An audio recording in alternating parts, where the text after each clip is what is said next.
Un attaquant qui devient le meilleur passeur du championnat en 90 minutes, une équipe qui renverse son adversaire pour devenir leader, et un défenseur qui sauve son équipe avant d'en devenir le bourreau. La 6e journée de Serie A vient de se terminer et aucun doute, on va avoir beaucoup de choses à se dire.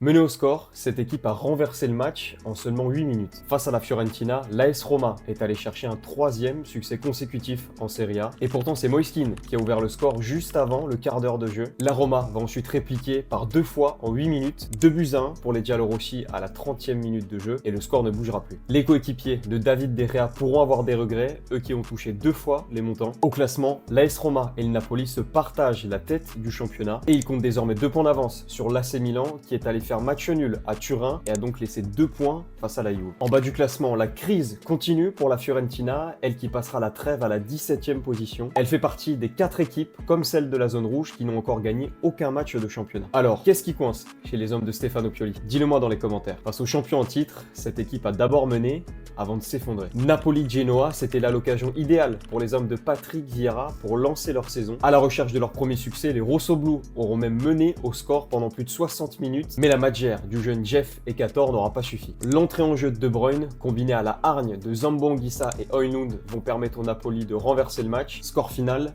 2-1 pour les locaux. Au classement, 18 places départagent désormais ces deux équipes, respectivement première et avant-dernière. Cet attaquant était titulaire pour la première fois dans son nouveau club et il a clairement su marquer les esprits. Face à la Cremonese, Ange Boni était sur la pelouse côté Inter pour la première fois dès le coup d'envoi. Et l'attaquant français de 21 ans aura régalé à Giuseppe Meazza, un but et un triplé de passes décisives en seulement 60 minutes. Score final, 4-1 pour l'Inter. L'attaquant français devient alors l'un des meilleurs passeurs du championnat, à égalité avec des joueurs comme Nico Paz ou Kenan Yildiz. Grâce à ce succès, l'Inter passera la trêve dans le top 5. La Cremonese, elle, subit son premier revers de la saison et descend à la 10e place. Sauver son équipe, c'est bien, ne pas l'enterrer juste après, c'est mieux. Match fou entre le Torino et la Lazio avec 6 buts à la clé à l'Olimpico. Et c'est le défenseur Granata, Saúl Coco, qui pensait donner l'avantage à son équipe sur corner à la 93e minute de jeu. Mais il va finalement provoquer un penalty 2 minutes plus tard, transformé ensuite par le Laziale Cataldi. Score final 3 partout. Au classement, la Lazio est 13e, le Torino a 3 places derrière elle. Maintenant que tu sais tout ce qui s'est passé ce week-end dans Serie A, tu peux aller tester tes connaissances sur ma page Instagram Calcio Théo, le même nom qu'ici. Un quiz 100% calcio, tu attendras en story. Et félicitations à Pierre et Max de Passio Calcio France, les 2 grands vainqueurs du quiz de la semaine dernière. Et toi, tu retiens quoi de cette journée?